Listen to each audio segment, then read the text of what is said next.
All right, guys, welcome back to another video. It's your man Jay. We're going to talk special edition Z Fold, and that is what this is right here. So I gave you a first impressions of this phone, and man, I got to tell you, it is extremely impressive. It is not what I thought it was going to be. So I'm going to talk about one of the main areas that I keep hearing people talk about and tell you my experience with it, which is battery. I'm going to get into that shortly, but because even I have some concerns about it. But the hardware on this thing, after the oohing and awing from the unboxing and first impressions or whatever, folks, you just have a solid piece of hardware. Now, before I get going here, this video is being recorded with the Samsung Galaxy Z Fold 6. So open up, folks. Open up your foldable device and view it in this full orientation. I think you're going to really enjoy this one. So hardware on here, you know, after the oohing, eyeing over how, oh my gosh, it's so beautiful, you start using it and you realize this is a good device. Samsung has done wonders by this device. And I hate to bring it up, but it's hard to avoid talking about it when I'm in the US market and I can't get something like this just on a carrier. This isn't what they're releasing in the US. They're releasing this everywhere else. You know what I mean? And then they'll bring it to the US after it's been out for a year, you know? But it's a little disappointing and a little concerning that this is the way Samsung does certain things. And not just Samsung, some OEMs, they'll bring out something in a completely different market and then bring it to the US later and take away things.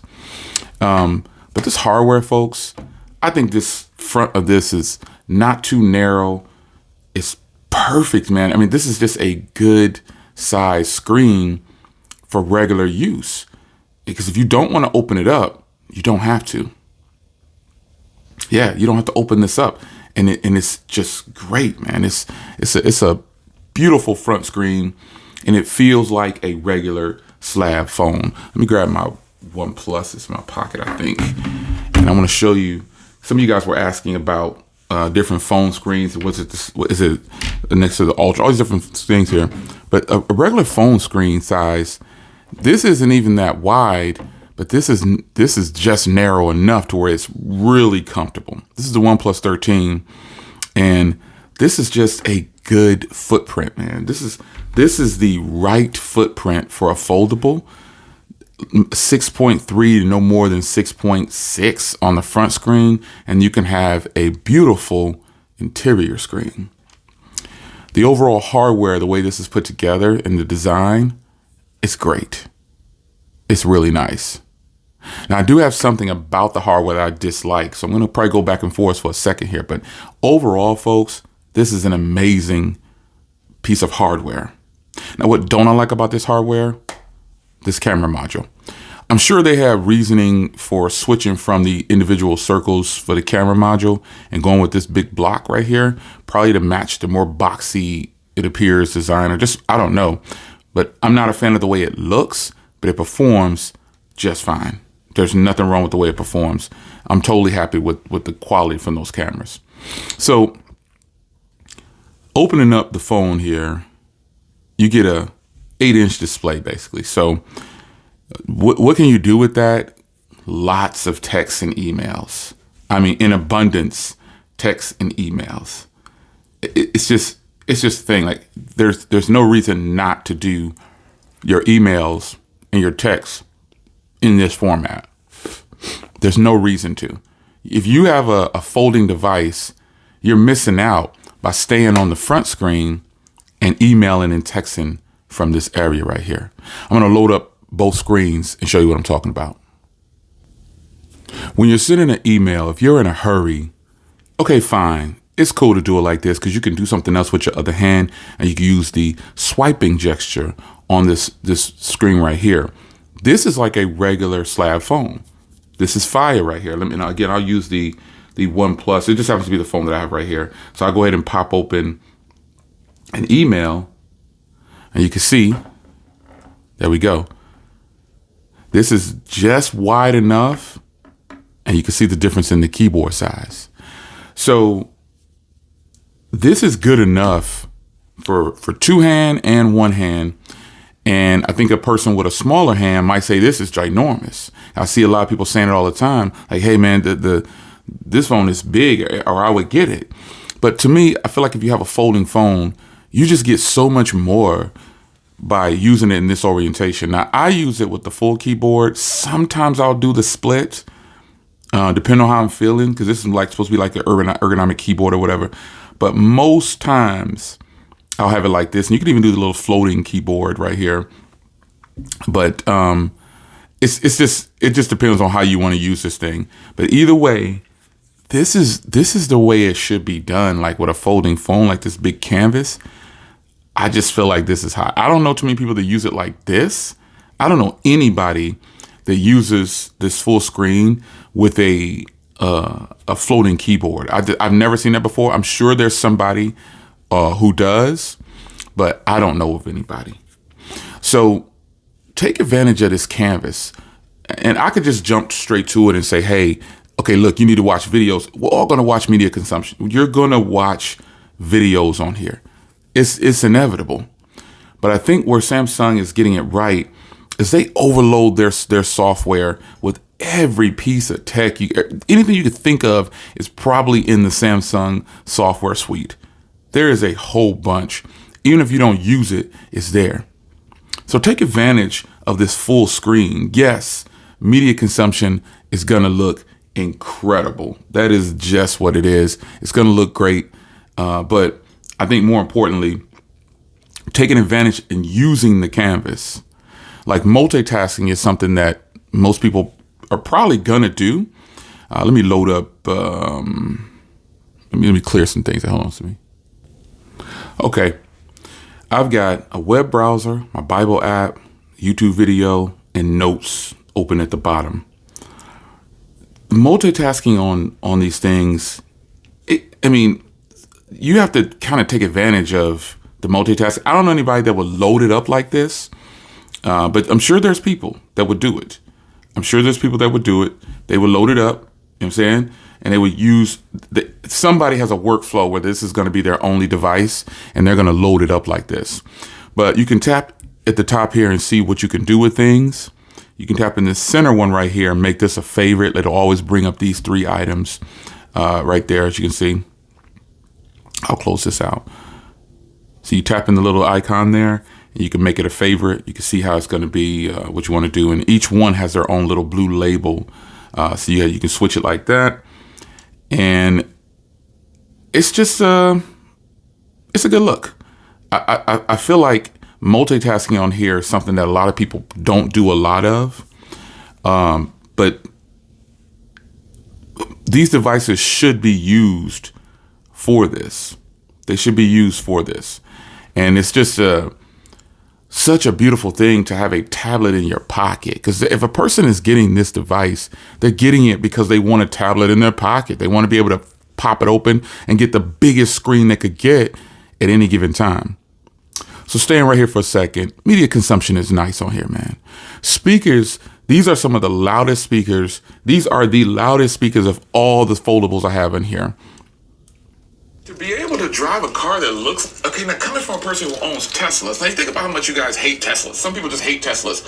You think about coming from a car like that. Yeah, the speakers on here are just, it's phenomenal, man. The screen quality is perfect. Well, not perfect, but because some of the other foldables have a better looking display, like as far as the colors reproduce. Samsung tends to make theirs a little brighter sometimes. They used to make them too punchy and everybody complained, but now to me, they're a little on the brighter side. You look at where the brightness is. It's not even, that's like 30% right there. So their screens are known for being just stupendous. I'm gonna switch this video and put it on the outer display, and then this is what it looks like. It looks really good like this because it's filling it up. You can see the little borders now, how the display actually is. It's just about preference. I don't think this is the best display on any foldable, but because of the way the colors are produced. However, it's fire.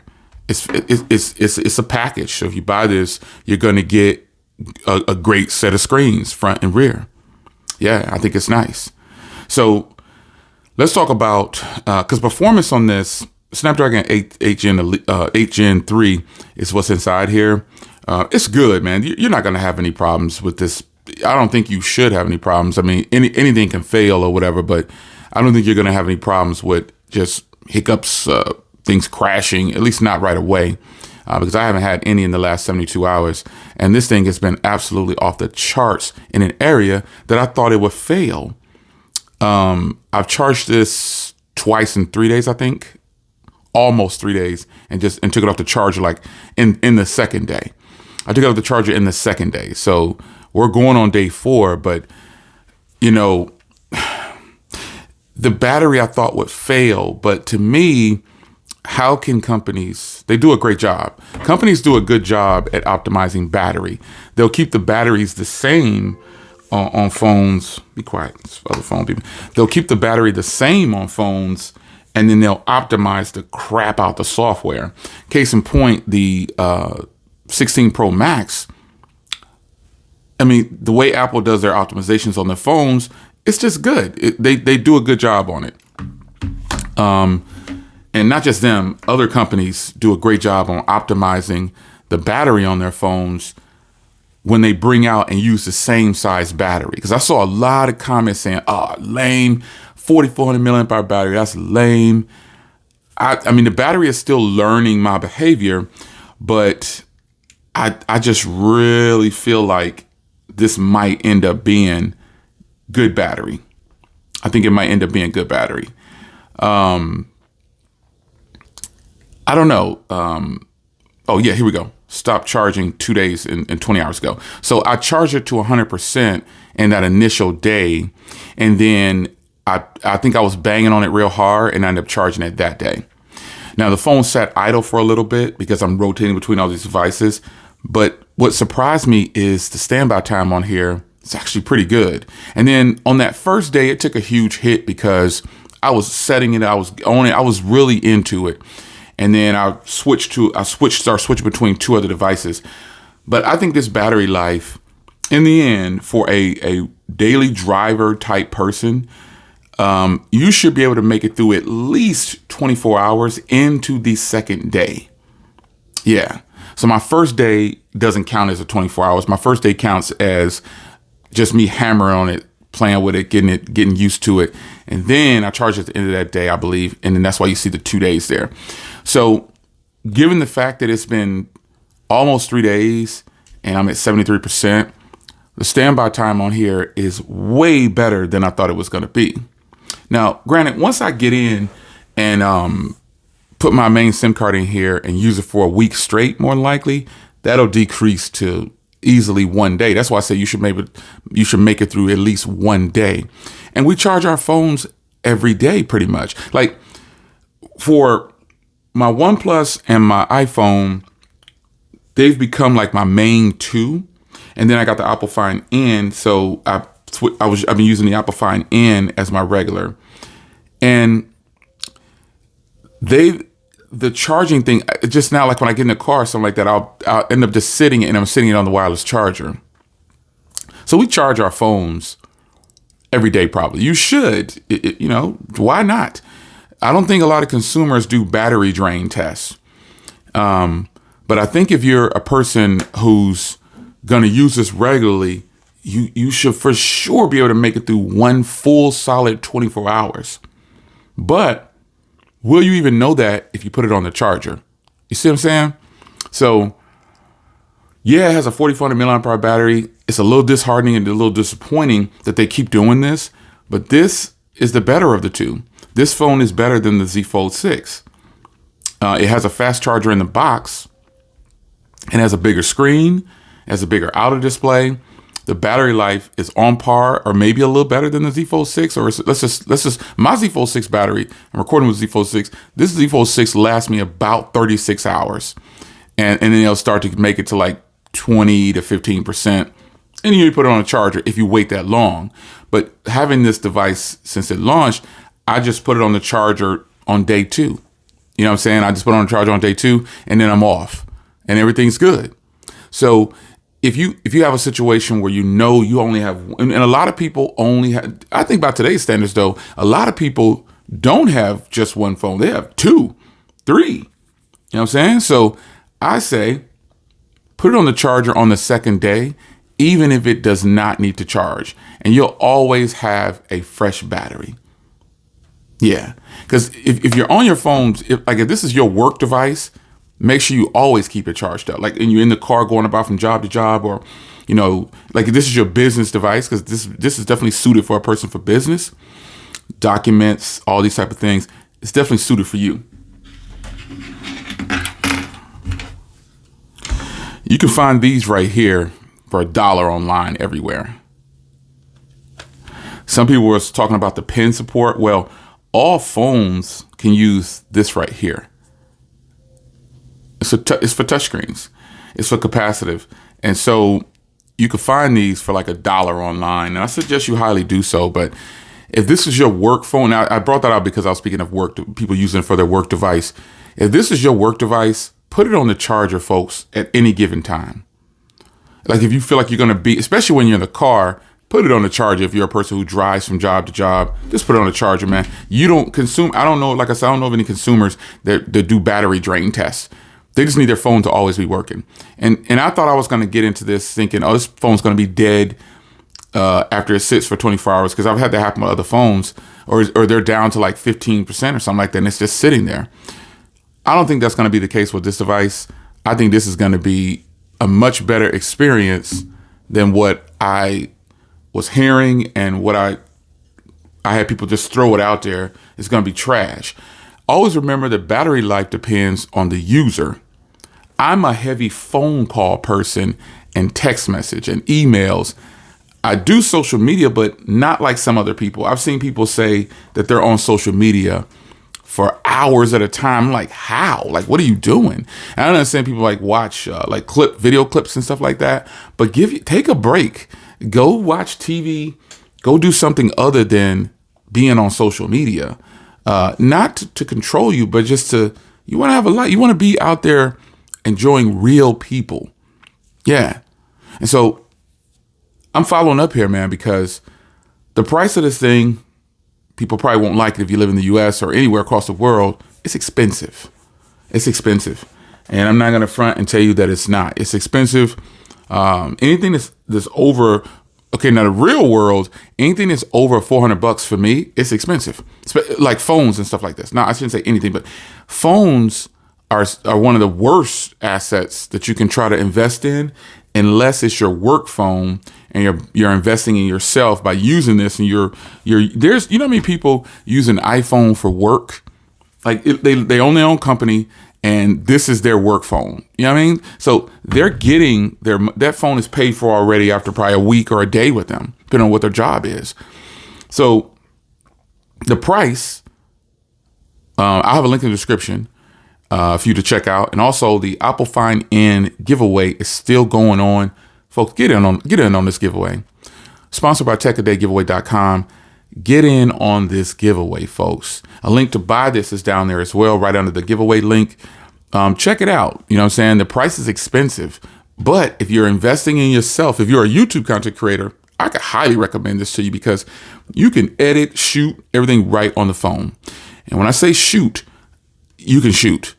I have a follow-up video on the cameras. I'm working on something, so I don't want to give you too much.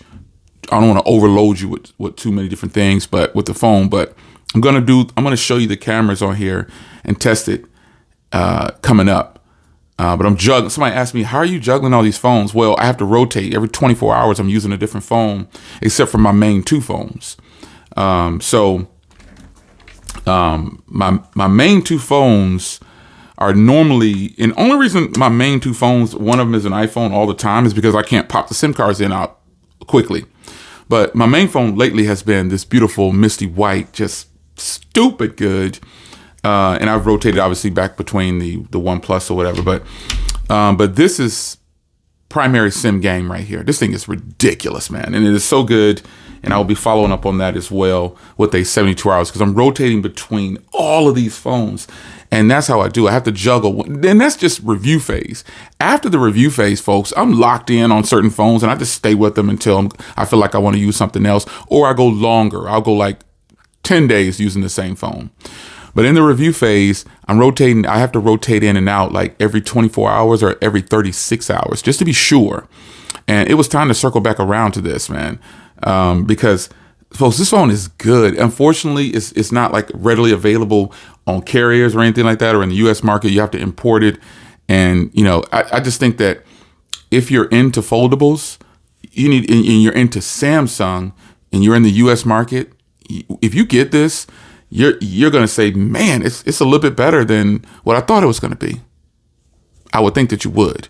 Especially if you have the Z Fold 6, or especially if you have one of the older phones. Okay, if you have the Z Fold 6, you might not be that impressed, but just the sheer changes in the hardware alone should bring some awareness to you, like, whoa, this feels way better than my Z Fold 6 type of deal. Because this has ridges all over it, and it's just hard to put into words, but it feels great, folks. I mean, this is a great feeling phone.